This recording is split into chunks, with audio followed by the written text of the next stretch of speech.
Bonjour. Alors, aujourd'hui, on a une vidéo super importante parce que je vais vous expliquer plusieurs notions et surtout pourquoi ici on est vraiment dans le doute parce qu'on est à la croisée des chemins et plusieurs scénarios sont possibles. Mais avant, laissez-moi me présenter pour ceux qui ne me connaissent pas. Moi, c'est Stéphanie. Ça fait depuis 2012 que je suis dans les crypto-monnaies, donc plus de 14 ans d'expérience. J'en ai vu passer des cycles. En fait, je les ai tous vus passer. J'ai vu les naissances des cryptos et compagnie. Et je suis le genre de personne à être sortie justement au mois d'août 2025, ici, quasiment sur le top. Je suis sortie des marchés. Ici, je vous ai prévenu d'une chute violente imminente. Et pour ne citer qu'un dernier, eh bien ici, on s'attendait justement à un gros pump. Alors, pas aussi gros, n'exagérons rien, je m'attendais pas à ce que ce soit aussi gros, mais on était placé en longue puisqu'on pensait aller chercher l'équidité de ces niveaux. Donc justement, ce gros pump vient de casser plus ou moins les théories que j'avais et je voudrais vous exposer toutes les théories qui peuvent, enfin pas toutes parce qu'il y en a beaucoup trop, mais vous exposer quelques-unes de théories, des théories qui pourraient advenir maintenant pour que vous puissiez faire votre propre opinion parce que on est à une croisée de chemin. Donc tant qu'on n'a pas d'indice un peu plus clair, ça va être compliqué de choisir parce que on peut partir à gauche comme on peut partir à droite. Alors, on va commencer en revenant sur la théorie que j'avais, qui était une accumulation de Wyckoff en daily. Alors, ça ressemblait plus ou moins à ça, où je parlais d'une éventuelle accumulation de Wyckoff. Donc, là, on est passé en daily avec ce genre de mouvement et on s'attendait justement à faire le SOS. Alors, moi, j'avais placé le SOS plutôt dans ces zones-là. Force est de constater qu'on allait beaucoup plus haut et je pense que le mouvement n'est pas forcément fini, donc faites bien attention. Nous sommes dimanche 23 août, il est 9h24 chez moi, donc 15h24 en France et je pense que ce mouvement haussier n'est pas forcément fini. Je vais tout vous expliquer. Donc j'avais dit dans ma dernière vidéo que si on allait faire un plus haut que ce haut-là, du coup ça invalidait cette théorie de Wyckoff et donc il faudrait faire un nouveau bilan. Voilà, ça c'est ce sur quoi on s'est arrêté dans la dernière vidéo. Maintenant, qu'est-ce qu'il en est? Si on retourne faire un plus haut que celui-là, mais juste pour prendre des liquidités et qu'on réintègre immédiatement notre descente finalement, donc on prend juste les liquidités et on réinverse, donc on se fait rejeter dans ces niveaux. Alors, Wyckoff n'est pas forcément invalidé. J'aime pas du tout la tête qu'il a, mais si on se fait rejeter, et je veux dire, il y avait tellement de zones d'intérêt ici, des FVG, des liquidités, etc. On en a déjà parlé dans la dernière vidéo. Donc une petite poussée pour en plus attirer plus de monde sur les marchés, donc plus de long pour ensuite faire un long squeeze, ça reste encore plausible. Ces probabilités ont diminué, bien évidemment, par rapport au fait que si on avait fait un SOS ici, ces probabilités étaient plus grandes de réussite. Si on va faire un nouveau sommet, ces probabilités sont moindres, mais pas nulles. Voilà. Mais ça, c'est à la condition qu'on prenne les liquidités qui sont là, qu'on se fasse immédiatement rejeter avec une grosse mèche de rejet et qu'on réintègre notre range ici. Voilà. Ça, c'est la première chose. La deuxième chose que j'aimerais qu'on regarde, c'est en 1 heure. Alors, suivez bien cette vidéo parce que je vais y aller avec des arguments pris au fur et à mesure qui se contredisent les uns les autres. C'est pour ça que je vous dis que c'est une vidéo à la croisée des chemins et prenez vraiment le temps de la regarder, de comprendre vraiment de ce dont on parle. C'est pas un truc qu'on fait avec de la musique et en regardant un autre truc en même temps et en parlant à ses enfants. Parce que si vous êtes en holding, vous vous en foutez, mais si vous êtes en trading, on a toutes les chances de se faire avoir, soit par un bull trap, soit par un bear trap. Dans tous les cas, ils sont en train de mettre un de ces deux pièges en place. Donc, lequel choisir et dans lequel ne pas tomber, il faut voir les arguments qui arrivent pour ça. Donc la deuxième chose, c'est que là je suis en 1 heure. J'imagine que c'est la même chose en 4 heures. Voilà, c'est la même chose en 4 heures. Ça serait mieux en 4 heures. On pourrait avoir en 4 heures une sorte de flag qui est en train de se mettre en place. Un flag, c'est quoi? C'est une figure chartiste et ce pattern, c'est une figure de continuation. Donc, ça voudrait dire qu'on continuerait tendance haussière et son objectif c'est quoi? Et ben c'est tout simplement de mesurer le poteau du drapeau finalement, puisque c'est un flag en anglais drapeau. Vous mesurez le poteau et vous allez le mettre au moment où on va casser ce drapeau à la hausse et ça vous donne votre objectif plus ou moins. Cet objectif, j'ai mis un trait ici, on est à peu près aux 92 800 $ dans ces eaux-là et bah, du coup, il faut voir, est-ce qu'il y a quelque chose dans cette zone qui pourrait justifier qu'on aille jusqu'à cette zone? Et oui, oui, il y a des choses qui peuvent le justifier. Ici, donc encore sur mon graphique, hein, parce que je le redis, on n'a pas tous les mêmes graphiques, donc pas tous les mêmes prix et pas tous les mêmes patterns ICT qui se dessine à l'écran. Donc là, moi, sur mon graphique qui est qui sont les perpétuels de Bitgate, eh bien, entre 92 700 et 94 900 à la louche, eh bien, ici, nous avons un IFVG Weekly qui n'a pas été retesté. On a 2 FVG Daily qui n'ont pas été retestés. Et on a un IFVG Daily qui n'a pas été retesté non plus. C'est une zone aimant majeure, majeure, majeure. Ça attire le prix comme des mouches sur le miel. Et comme de par hasard, on vient de le voir, c'est justement l'objectif de ce drapeau en 4 heures. Donc tout coïncide et c'est pour ça que ce mouvement haussier pourrait ne pas être fini. Donc ça, c'est, je dirais, peut-être le plus haut où on pourrait aller avant une correction. Mais encore à ça, ce n'est pas gagné. On pourrait d'abord corriger, vous voyez, se faire rejeter là où on est présentement, aller retaper le bas de mon canal et ensuite se faire un pump ici. Pourquoi pas? Ça, c'est beaucoup trop précis pour le dire. Mais en tout cas, cet objectif ici est très important et si on continue le mouvement haussier, si on ne se fait pas rejeter ici, dans ces zones-là, alors très probablement la prochaine zone, c'est celle-là. Donc maintenant, si justement on part de ce principe qu'on va faire ce mouvement haussier et que cette zone est importante, pourquoi y aller en plein milieu du marché baissier? Pourquoi est-ce qu'on ne fait pas un spring d'abord et qu'on prend cette zone après en remontant? Pourquoi en plein milieu on lance une énorme action haussière qui demande quand même au prix une certaine poussée pour aller jusque-là? Eh bien, parce que on pourrait être dans une réaccumulation de Wyckoff et donc du coup, ça prendrait tout son sens parce que ce point serait notre UTAD. Alors, je vous remontre les schémas à quoi ça ressemble. Voilà, donc redistribution. Pardon, je vous ai parlé de réaccumulation, c'est une erreur. Je parle bien de redistribution. On est toujours dans une tendance baissière et dans un marché baissier. Et donc, eh bien, cette redistribution en plein milieu de notre marché baissier fait du sens, d'accord? Donc, ça serait ce schéma-là plus exactement. Et donc, notre UTAD, eh bien, c'est au-dessus du SOS, c'est pour aller prendre les liquidités du SOS.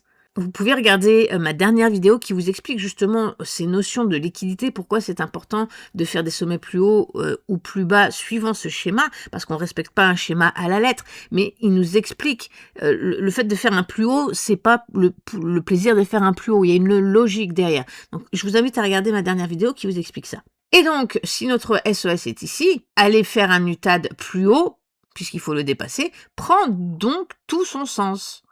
Et quoi de mieux que d'avoir ici justement une belle zone aimant pour notre UTAD. De plus, si on prend le retracement de Fibonacci, je prends mon sommet et je prends mon plus bas. Regardez dans quoi tombe cet aimant, ça vient de lui donner encore plus de poids. Il est pile entre les 0,5 et les 0,618. Donc les 0,5, on rappelle, c'est la séparation entre la zone premium et la zone discount. Donc c'est très souvent là qu'on se fait rejeter quand on veut relancer un mouvement inverse, et la zone 0,618, c'est le début de la golden zone. Donc ici, c'est une zone très importante, parce qu'à partir du moment où on touche les 0,5, on peut considérer qu'on a retouché la zone premium, puisqu'on vient du discount. Donc si on va au 0,5, on retouche la zone premium, et donc on peut repartir en zone discount.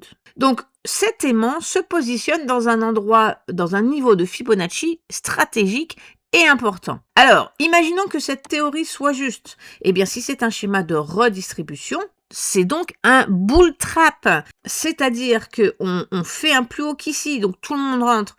On fait probablement un plus haut qu'ici, parce que quitte à être ici, probablement on peut aller prendre les liquidités ou pas. Ça dépend parce que ça peut être aussi un piège à ceux qui sont trop euphoriques. Mais en tout cas, cette zone-là est importante. Tous les gens qui vont rentrer en longue, si vous ne sortez pas ici, eh bien, vous risquez de vous faire avoir parce que ça pourrait être une redistribution de Wyckoff.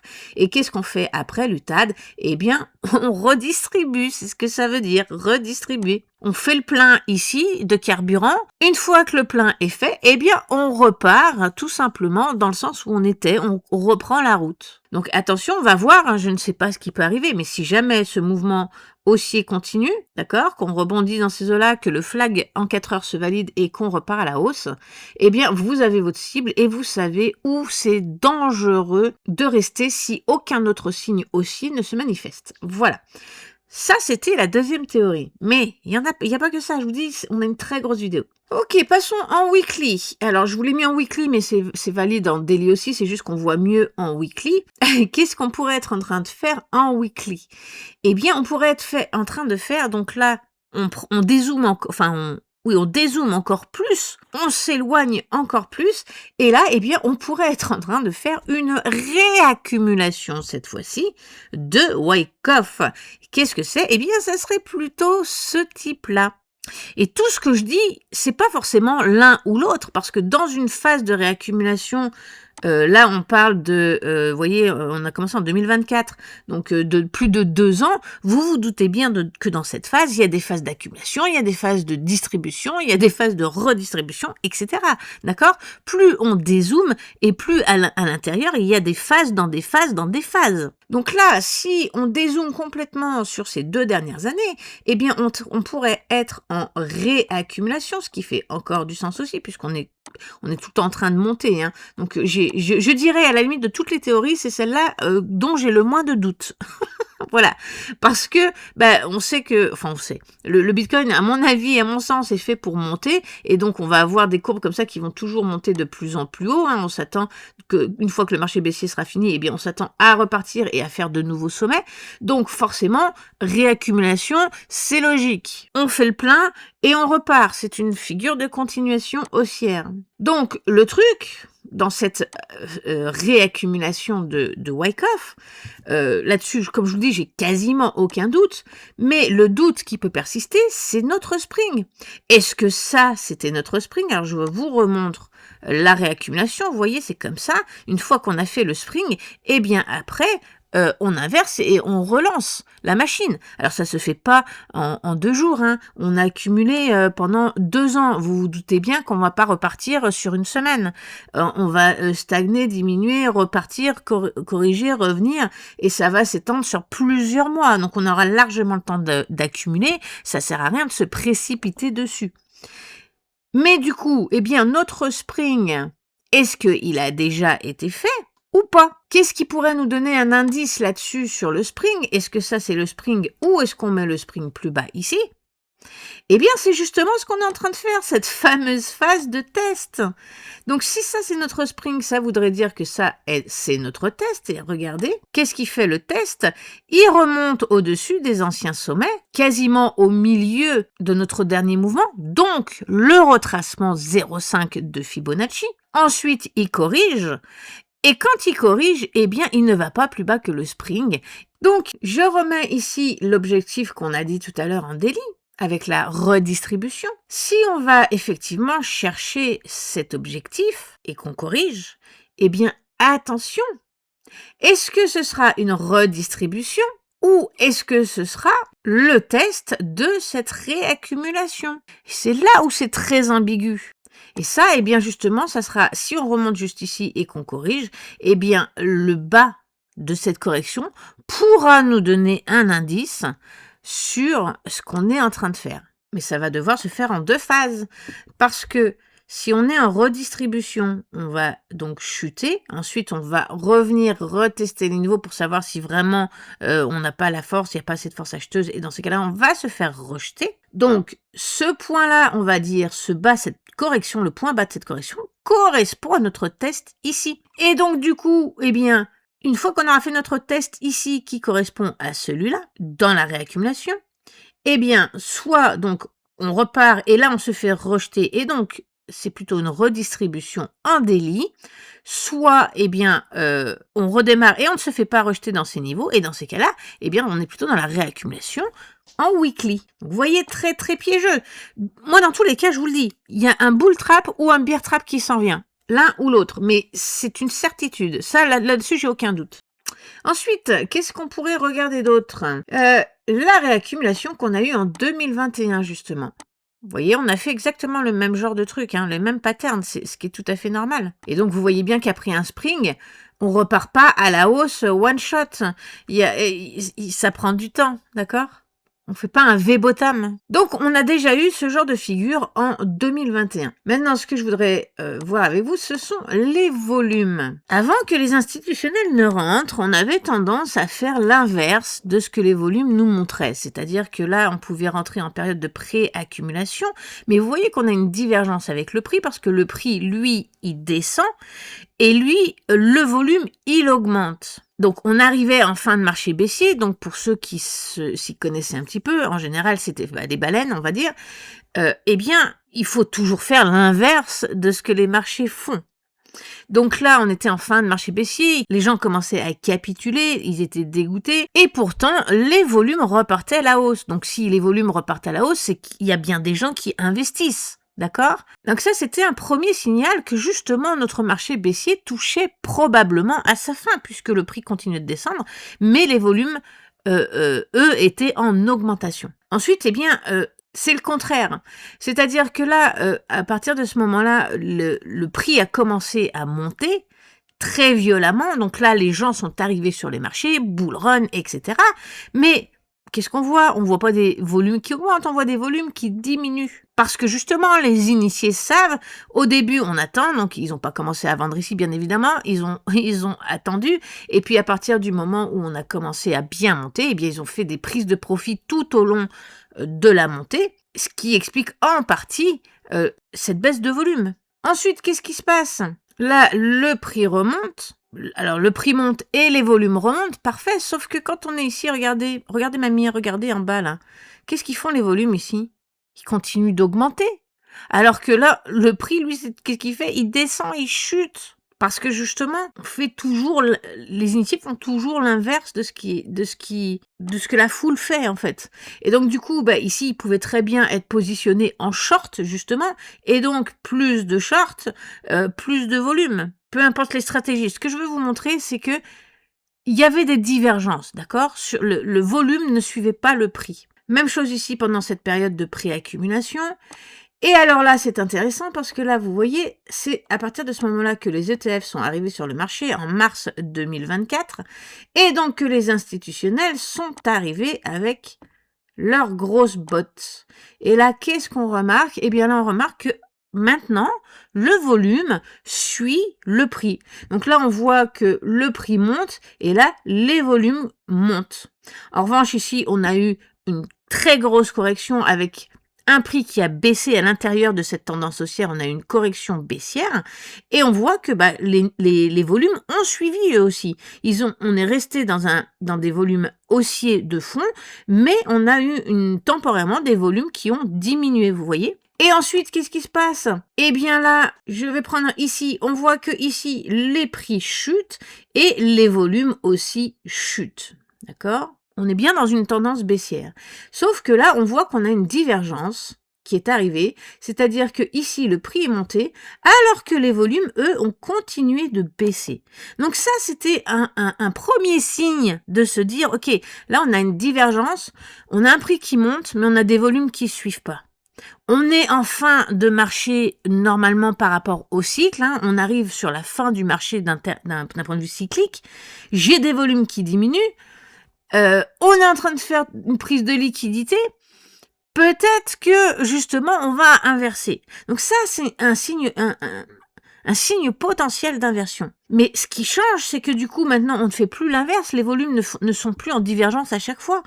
Les volumes suivent plus ou moins ce qui se passe sur le prix, mais quand ils sont en divergence, alors il faut peut-être se poser la question qu'il y a peut-être un problème. Donc, en suivant cette théorie, eh bien maintenant, justement, si on est dans cette réaccumulation, donc là je suis toujours en weekly, eh bien on veut que les volumes recommence à monter, puisqu'on a vu, c'est seulement quand il y a des divergences maintenant que potentiellement il peut y avoir un problème, parce qu'ils arrivent avec beaucoup de volume, justement, ces institutionnels.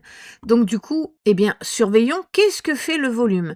Si le volume continue de diminuer, bah, vous comprenez qu'on n'est peut-être pas encore arrivé à la fin de notre mouvement et que le spring n'est peut-être pas là, peut-être qu'il est là et qu'on a peut-être encore une redistribution à faire. Parce que l'un n'empêche pas l'autre. Dans cette accumulation, il peut y avoir une redistribution. Parce que là, on parle de test ici. Notre test, vous voyez, il va chercher ses sommets. Mais si on continue de descendre, on va avoir de nouveaux sommets. Donc peut-être que nos sommets seront ici. Donc notre test, il viendra rechercher ces nouveaux sommets. Donc sur un graphique, peut-être que si on redescend et qu'après on refait un sommet ici, eh bien, il faudra venir chercher ce sommet et ce sommet. Donc, c'est tout à fait possible que mon test, au lieu d'être ici, il soit ici. Vous comprenez? Donc, on peut avoir les deux. On peut avoir une redistribution dans la réaccumulation. Donc, qu'est-ce qu'il faut surveiller? Eh bien, on va commencer par surveiller les volumes. Parce que si les volumes continuent encore de diminuer en arrivant en faisant tous les tests qu'on a dit, monter ici, redescendre ici pour ensuite remonter. Si ici, eh bien, nos volumes n'ont pas augmenté, il y a plus de chances qu'on soit dans ce cas de figure dans ces cas-là. Ensuite, on va parler d'une dernière chose. Alors, il y a beaucoup de choses, on pourrait continuer de parler des heures, je vous dis, il y a énormément de choses en contradiction. Mais une dernière chose que j'aimerais vous présenter, c'est la différence justement entre les perpétuels et le CME. Et là, vous allez voir qu'on a encore des ambiguïtés. Alors, ici, vous avez les perpétuels et ici, vous avez les CME. Donc, les institutionnels ont plutôt tendance à trader sur les CME. Et les perpétuels, c'est plutôt tout ce qui est levier. Alors, ce que je veux vous montrer, c'est que, regardez, il y a une différence de prix énorme entre les deux. Si je prends mon sommet ici, donc sur le perpétuel, vous voyez, regardez ici les prix, vous voyez, on est à 126 200 $. Mais regardez sur l'écran des CME, ce n'est pas du tout le même prix. Le plus haut sur les CME a été fait à 130 000 $. Donc, si je monte, vous voyez, ici, si je monte ma mire ici sur le plus haut du CME, donc de ce côté à droite, eh bien, regardez à gauche, vous voyez qu'on est bien au-dessus, d'accord? Il y a vraiment un écart de prix.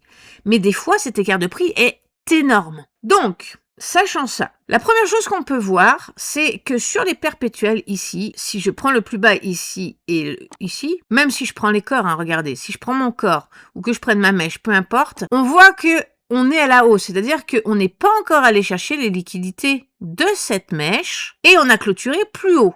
Donc on est encore plus haut que ce qu'on avait fait dans cette énorme accumulation ici. En revanche, si on regarde sur le CME, c'est le contraire.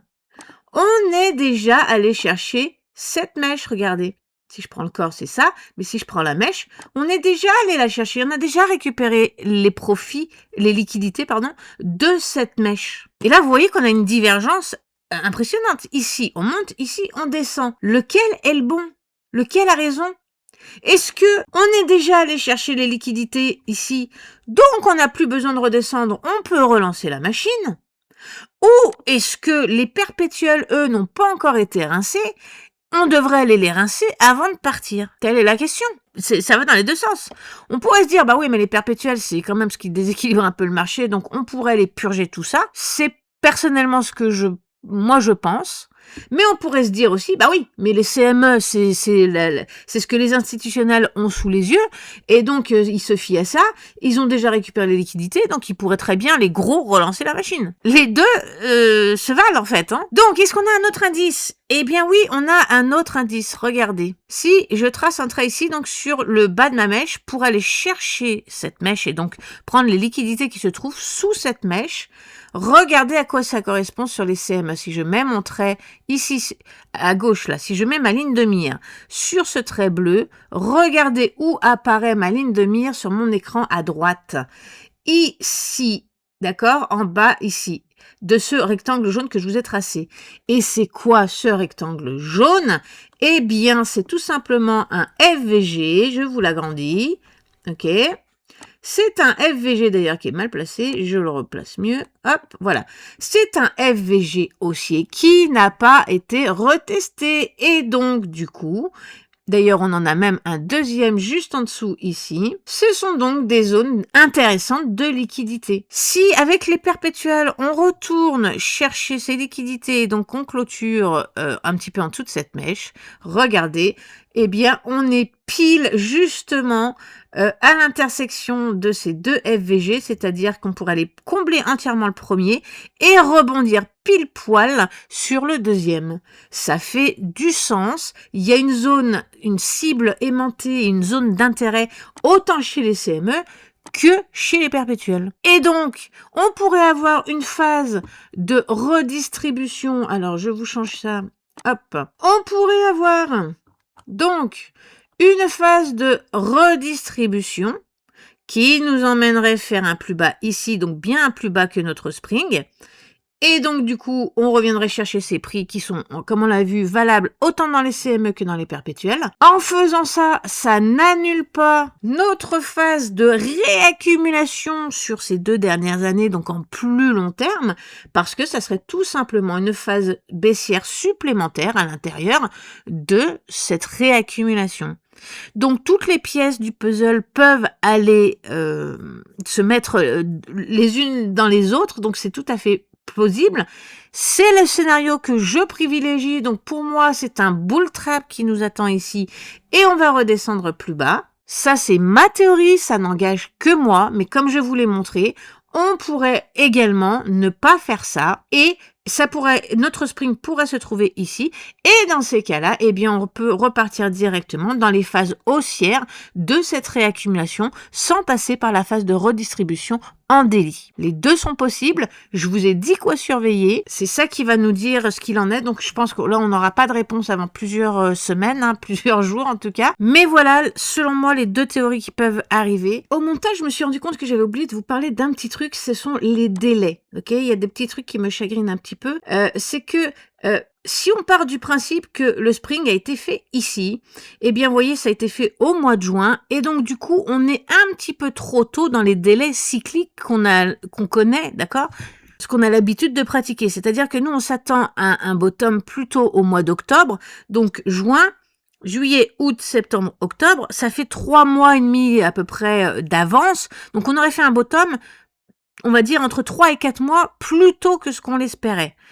Donc, ça me chagrine un petit peu en termes de délai parce que 3-4 mois, ça commence à déborder. 1 mois, je veux bien, 1 mois et demi, mais 3-4 mois, pour moi, c'est un peu beaucoup. Alors, vous allez me dire, oui, on peut changer, les phases de cycle peuvent changer, et on en a déjà parlé. D'ailleurs, je ferai une vidéo à ce sujet-là, mais moi, je vous en ai déjà parlé. Je pense que les phases à l'intérieur des cycles peuvent changer. Mais voilà, ça peut être quand même un délai un petit peu trop court au terme du bottom. Maintenant, si on fait, comme on a dit, qu'on monte jusque ici pour faire notre ITAD et qu'ensuite on redescende, eh bien là c'est le contraire, on risque d'être un petit peu en retard sur le bottom, c'est-à-dire que du coup le temps qu'on remonte, qu'on corrige, qu'on fasse un retest et qu'ensuite on rechute, ça va prendre quand même du temps de faire tout ça, et donc on pourrait avoir un bottom peut-être plutôt en novembre ou décembre, ça va dépendre si on y va. Si on continue de monter comme ça en ligne droite comme on a fait la semaine dernière, bah ça peut aller très vite, d'accord? Mais si c'est pas le cas, si on niaise un petit peu, du coup notre bottom pourrait être décalé plutôt à novembre ou décembre.